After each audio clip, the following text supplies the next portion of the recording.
Baik, selamat pagi untuk kita semua. Perkenalkan, nama saya Maria Damian Tinggena, NIM 2019-3164, Prodi Agribisnis.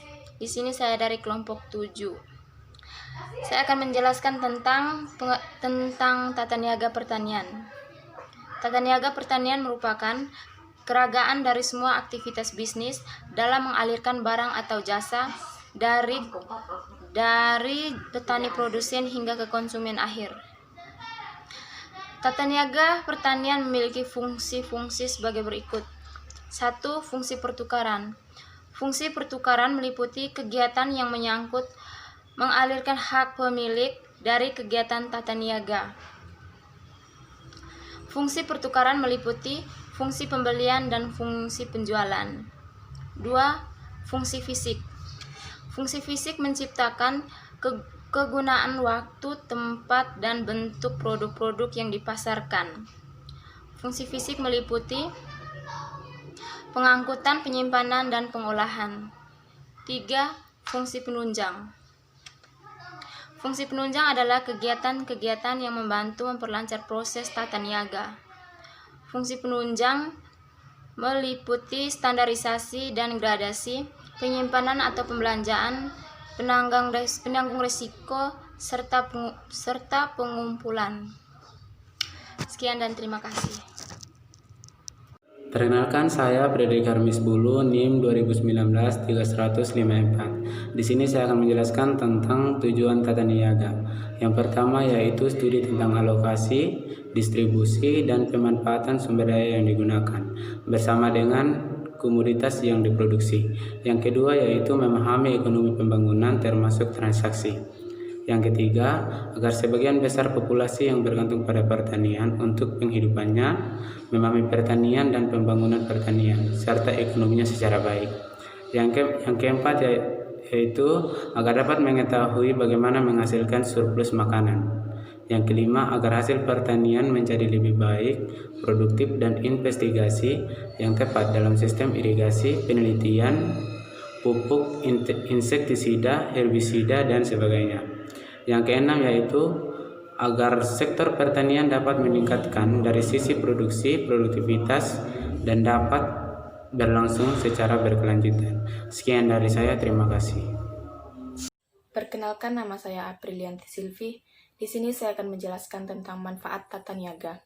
Manfaat tata niaga ada 5. Yang pertama, dengan mempelajari tata niaga pertanian, maka dapat menciptakan lebih banyak pekerjaan, dimulai dengan petani dan berlanjut dengan pembuatan peralatan pertanian, pabrik pengolahan makanan, transportasi, infrastruktur, dan manufaktur perdagangan retail hingga kepada konsumen. Yang kedua, memperkuat sektor perdagangan pertanian dengan mengatasi akibat perubahan iklim dan kegagalan panen. 3. Untuk dapat menciptakan keanekaragaman tanaman yang lebih baik untuk kesehatan manusia dan keamanan pangan. 4. Dapat menemukan teknik pertanian yang lebih ramah lingkungan dan berkaitan dengan tata niaga pertanian. Yang kelima, mengembangkan pertanian organik dalam mendukung pertanian yang berkelanjutan dan membudidayakan agar dapat membentuk jalan bagi pasokan makanan yang berkelanjutan. Sekian dan terima kasih. Perkenalkan, nama saya Yulita Sales, NIM 2019-310056. Di sini saya ingin melanjutkan penjelasan mengenai bagaimana tata niaga seharusnya berjalan.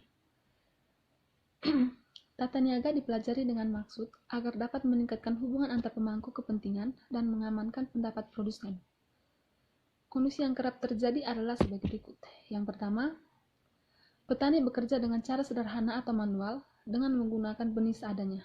Yang kedua, saat panen, cara memanennya juga dilakukan secara sederhana atau manual dan meletakkan hasil panen di tempat mana saja, bukan khusus di tempat tertentu, sehingga hasil panen seringkali kurang bersih dan menimbulkan kondisi hasil yang kurang berkualitas. Yang ketiga, pada saat dijual, harganya pun menjadi murah dan petani kecewa, tetapi tidak bisa melakukan hal lain selain menerima harga yang diminta pembeli yang umumnya sebagai pedagang hasil pertanian. Yang keempat, saat pedagang itu membawa hasil petani itu atau yang sudah dibelinya dengan harga murah ke penggiling jagung Si penggiling jagung juga merasa kurang puas karena banyak kotoran. Yang kelima, saat penggiling menjual ke pasar, produk itu hanya laku dengan harga murah dan dibeli oleh konsumen untuk diproses menjadi makanan bagi keluarganya. Yang keenam, konsumen itu memprosesnya untuk santapan keluarganya dan menghasilkan makanan yang kurang enak. Itu saja penjelasan dari saya. Sekian dan terima kasih. Perkenalkan, nama saya Stefanus Demi Mesawole, NIM 2019 310055. Di sini saya akan menjelaskan bagaimana tata niaga seharusnya berjalan jika petani mengubah perilaku menjadi demikian. Yang pertama, petani memilih benih yang baik dan mengerjakan pertumbuhan tanamannya dengan baik. Yang kedua, ia memanfaatkan bantuan dari pemerintah dengan memberi tanamannya pupuk yang cukup dan melakukan pemeliharaan tanamannya sesuai petunjuk dari penyuluhan pertanian. Yang ketiga, saat panen, ia melakukan panen dengan benar dan menempatkan hasil panen di tempat yang baik sehingga terjual dengan harga yang lebih baik dari sebelumnya. Yang keempat, saat penggilingan menerima penawaran bahan baku dari penjual atau memberi dari petani, penggilingan merasa senang memperoleh bahan baku dengan kualitas baik dan bersedia membeli dengan harga yang lebih baik. Yang kelima, penggilingan tersebut menjual hasil prosesnya ke pasar dan membeli oleh konsumen dengan harga yang lebih baik. Yang keenam, konsumen memproses bahan itu untuk makan keluarganya dan seluruh keluarga merasa senang karena makanan tersebut terasa enak. Sekian dari saya, terima kasih.